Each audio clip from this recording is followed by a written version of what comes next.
김명이라고 하고요. 예방의학을 전공했습니다. 예방의학 중에서도 이제 여러 분야가 나뉘는데 제가 전공한 분야는 이제 역학이라고 해서 주로 질병의 원인적 연관성들을 찾고 예방 정책을 마련하는 이제 그런 분야고, 이제 그 중에서도 특히 건강의 사회적 결정 요인이랑 불평등에 대해서 얘기하는 사회역학이 제 전공 분야라고 할 수가 있습니다. 네.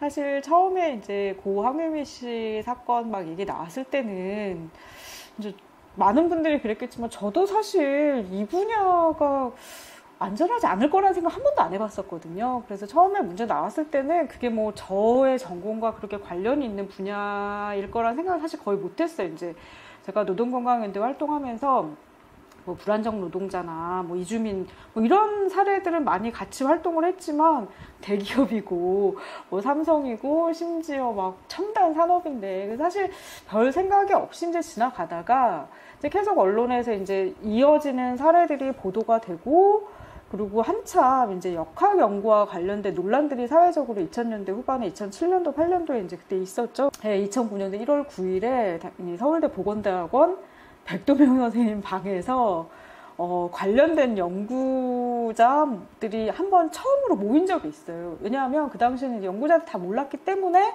이게 도대체 무슨 일인지 한번 해보자. 그래서 지금 원진에 계시는 보니까 임산혁 선생님이 여러 사람들한테 메일을 보내셨더라고요. 그래서 그 당시에 이제 저도 역학 전공자고 이제 그동안 좀 그런 언저리에서 활동을 했고 이제 아는 사람들이고 그러니까 초청을 받아서 이제 처음으로 그 자리에 가서 이 문제가 이제 어떻다라는 얘기를 아마 처음 그때 듣게 된 것 같고, 그러면서 이거 너무 모른다. 그래서 그 당시에 뭐 김현주 선생님이랑 공유자고 활동가나 뭐 백도명 선생님까지 오셔서 이런 연구의 모임을 좀 지속을 했었거든요. 그래서 이제 그거 할 때 같이 활동을 하면서 이제 뭔가 좀 도움을 주거나 연구를 하거나 그렇게 된 것 같아요. 네.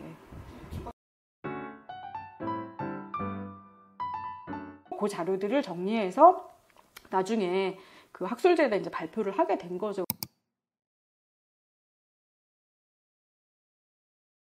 그래서 이제 뭐 별로 의도치 않았지만 어쨌든 그게 이제 여러 한계가 있음에도 불구하고 당시로서는 이제 거의 유일한 자료원이었기 때문에 좀 논쟁이 되고 좀 관심을 많이 받고 그랬던 측면이 있었던 것 같아요. 네. 당시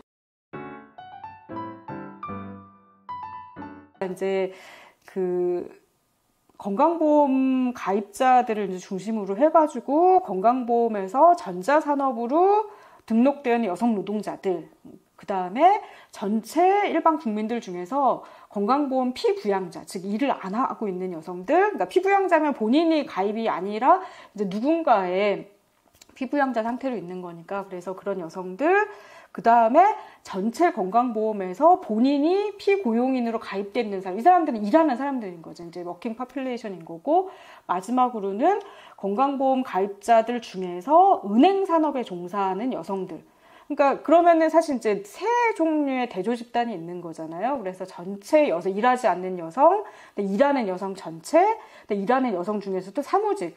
그 사람들과 대비해서 전자산업 노동자들이, 여성 노동자들이 이제 자연유산이랑 월경 이상이 얼마나 좀 더 많이 생기느냐를 이제 확인을 해봤는데, 확인해본 결과는 같은 연령대에 비해서 한 그 자연유산 같은 경우에는 뭐 한 13에서 70% 정도 이제 더 위험이 늘어나고, 특히 이제 30대에서 격차가 컸고, 월경 이상의 빈도도 한 20에서 50% 정도 훨씬 더 어느 비교 집단을 써도 이 높아진다는 것들을 이제 확인을 했죠.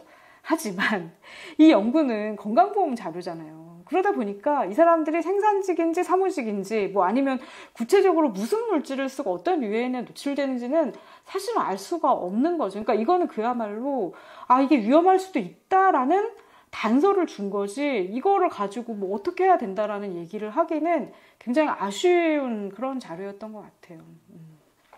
근데 이것도 저희는 그래서 그냥 이제 아쉽다고 끝나고 말았는데 재작년인가 블룸버그 비즈니스의 기자가 이제 이 문제를 자기는 사실 우리 논문을 보고 굉장히 놀랬다고 하더라고요. 왜냐하면 이제 나중에 얘기할 기회가 있을지 모르겠지만 90년대, 그러니까 80년대 후반 자료를 이용해서 90년대 중후반에 미국에서 반도체 협회에서 했던 생식독성과 관련 대규모 연구들이 있었어요. 그래서 그걸 하고 나서 소위 말하는 여러 가지 위험 요인으로 생각되는 물질들이 다 작업 현장에서 사라졌거든요.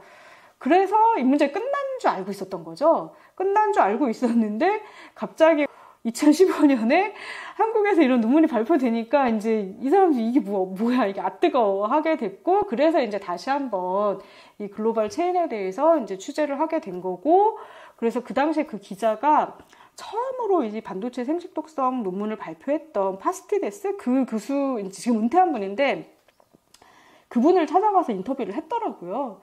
그래서 그분도 굉장히 놀라더라. 아직도, 그러니까 자기 벌써 몇 년 전 굉장히 자기가 주니어 교수일 때 미국에서 처음 연구를 했고, 그러고 나서 미국에서는 이제 그런 문제들이 어느 정도 해결됐다고 생각했는데 그게 아니라는 걸 알고 굉장히 좀 놀랐다는 얘기를 이제 따로 전해줬었어요. 네. 그 기사가 그건가요? 아웃소싱했다는 거. 그 문제가 생겼고 그걸 아웃소싱했다. 네, 맞습니다. 네.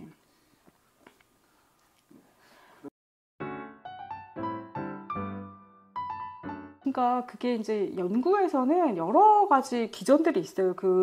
생식독성과 관련된 게, 예를 들면 꼭 화학물질이 아니더라도 인간공학적인 요인들이 있잖아요. 뭐 하루 종일 서서 일해야 된다던가, 아니면 무거운 것들, 이제 예전에는 이렇게 좀 들어서 운반을 하기도 했었죠. 그래서 이건 꼭 반도체 사업장만이 아니더라도 뭐 무거운 물체를 들어야 된다던가, 아니면 이제 교대 근무. 이게 교대 근무라는 게, 교대 근무를 하면은 우리 몸에 일과 주기를 결정하는 호르몬의 교란이 생기거든요. 그러면 그런 것들이 이제 뭐 나중에 유방암 문제도 야기할 수 있고, 이런 호르몬을 전반적으로 교란시켜서 뭐 그런 것도 있고, 그다음에 이제 사회심리학은 스트레스도 사실 유산이나 이런 독성이라는 표현에 적합하지 않을지 모르지만 그 원인이 되고, 또 물리적인 유해인자 방사능 노출이라든가 이런 것도 사실 의미가 있고, 화학물질도 여러 가지 사실 제가 이제 이런 화학과 관련된 전공자는 아니니까 여러 가지 물질들에 대한 얘기들이 있었어요. 특히 이지라는 물질 같은 경우는 대표적인 물질로 언급이 됐고, 그래서 미국에서는 그게 사라졌다고 하는데, 국내에서는 아직도 이런 종류의 생식독성 물질들이 이제 여전히 쓰이고 있고, 여러 가지 중금속 이런 얘기도 있는데 이게 매칭이 잘 안 되는 거예요. 그러니까 국내 자료에서 물질이 있다라는 것들은 작업환경 측정에서 나왔는데, 그러면 정말 그 물질이 있는 데에서 유산이 증가했느냐? 그 두 개는 아직 확인이 안 된 거죠. 그래서 그런 아쉬운 부분들이 있지만 이제 몇 가지 단서가 될 만한 것들은 충분히 있다. 예를 들어 아까 은행에서 근무하는 사무직 여성 노동자들에 비해서 전자산업 여성 노동자들이 유산이 많다는 거는, 일하는 건 똑같고, 그다음에 직무 스트레스 비슷하다고 우리가 치면, 예를 들면 사무직이 더 높을 수도 있죠. 그럼 똑같다고 치면은 남는 거는 교대 근무, 아니면 여러 가지 실질적인 물리적인 요인들, 그런 아까 물건 드는 것부터 시작해가지고 화학물질이나 방사능이나 여러 가지 다른 요인들이, 그러니까 최소한 스트레스 내지는 일하는 것 그 자체는 아닌 뭔가 작업 환경과 관련된 고유한 요인이 생식독성과 관련이 있을 거라는 거는 우리가 충분히 좀 유추는 할 수 있죠. 그쵸. 오래 서서 일하는 것도 유산의 한 요인이 되죠. 예. 이게 생리 주기를 변화시키는 거는 스트레스나 화학물질일 수 있지만, 오래 서서 일하는 것 자체는 유산과 관련된 위험 요인이 될 수가 있죠. 예.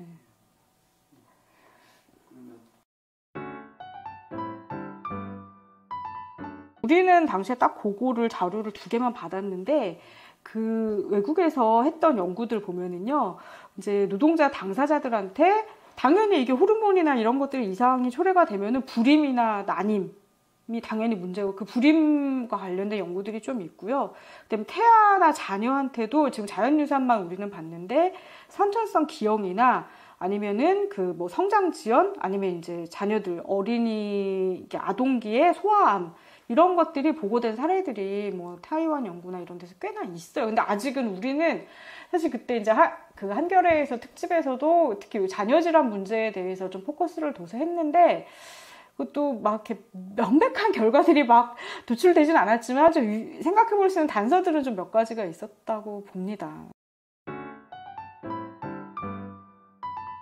2세가 문제가 된다는 거는 뭐 난자 정자에 문제가 있거나 수정란이 돼서 수정이 되고 나서 이제 태아가 발달하는 과정의 문제일 텐데요. 그래서 예를 들면 이제 뭐 여러 가지 생물학적인 설명들은 있는데 이제 정자 같은 경우에는 평생에 걸쳐서 이제 생성이 되고 우리가 유전자의 돌연변이가 일어난다는 거는 그냥 가만히 있는 안정된 세포에서 돌연변이가 일어나기보다는 항상 이렇게 한창 세포 분열을 하는 경우에 돌연변이가 발생하기 더 쉬워요. 근데 정자 같은 경우는 계속 생성이 된다는 거는 계속 돌연변이의 여지 굉장히 크다는 얘기인 거거든요. 그래서 예를 들면 남성 노동자가 이제 정자가 한참 생성되고 있는 시기에 뭐 특정 화학물질 때문에 그렇게 됐다라고 하면 이제 그런데 만약에 그런 문제 있는 정자가 수정에까지 이르렀다고 하면 그게 이제 임신 단계에서 아예 이제 자연유산이 되거나 혹은 그 정자로 인해서 생긴 태아가 발달 과정에서 어떤 문제를 일으킬 가능성도 있는 거고 또 여성 노동자 같은 경우에도 사실 난자 자체는 이제 태어나자마자 뱃속에서 다 갖고 태어나기 때문에 난자는 계속 세포 분열하지 않거든요, 정자처럼. 그래서 그 난자가 그대로 가기는 가는데 문제는 수정란이 되고 나서 엄마 뱃속에 착상이 된 이후에 그 이후에 뭐 여러 가지 유해 요인들에 노출이 되었을 때 그런 돌연변이에 의해서 뭐 기형이 생기거나 뭐 혹은 뭐 암이 생기거나 아니면 이제 유산이 되거나 사실 유산이 되는 가장 큰 이유가 태아에 문제가 생기는 거거든요. 그래서 이게 태아에 어떤 종류의 뭐 유전적이든 모든 문제가 생기면서 저절로 태아가 착상이 이제 떨어져 나가는 그런 거라서 뭐 기전은 사실은 다 연결되어 있는 기전이라고 보면 될 것 같아요. 그런 생식